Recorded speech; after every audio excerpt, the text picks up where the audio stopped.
तिघांचा. आपण आपल्या झेंड्याखाली का नाही लढत? शिवबा, त्यासाठी स्वराज्य लागतं. आणि स्वराज्यासाठी काय लागतं?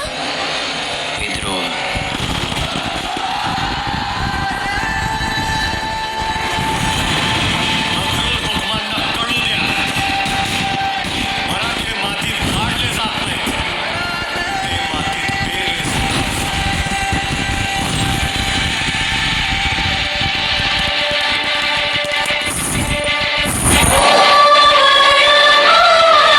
पारिजातकाचं झाड दारात असलं तरी प्राजक्त दुसऱ्याच अंगणी पडत असतो.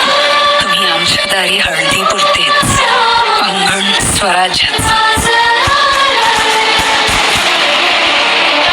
शाहजी के दोनों बेटों ने बीजापुर की सेनाओं को बुरी तरह झंझोड़ा है.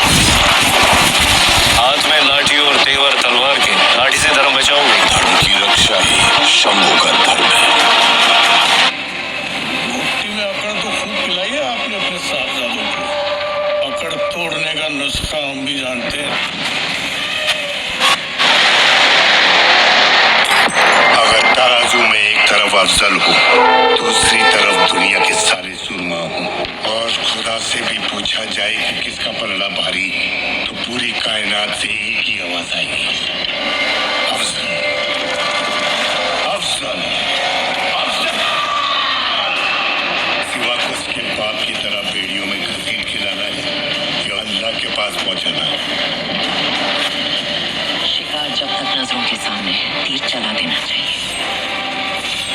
कधी मुघल, कधी आदिलशाही, या सगळ्या पातशाहींच्या छाताडावर काय रोल हिंदवी स्वराज्याचं स्वप्न पाहतोय आम्ही. आई भवानीच्या नावानं आम्ही जगलो तर नुसता आमच्याच कोंडाड्यात दिवा लागेल.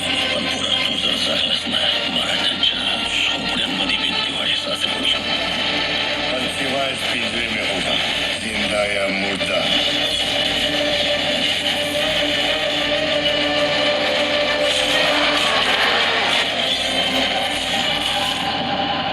आम्हाला खानाचं मस्तक पाहिजे शिंबा.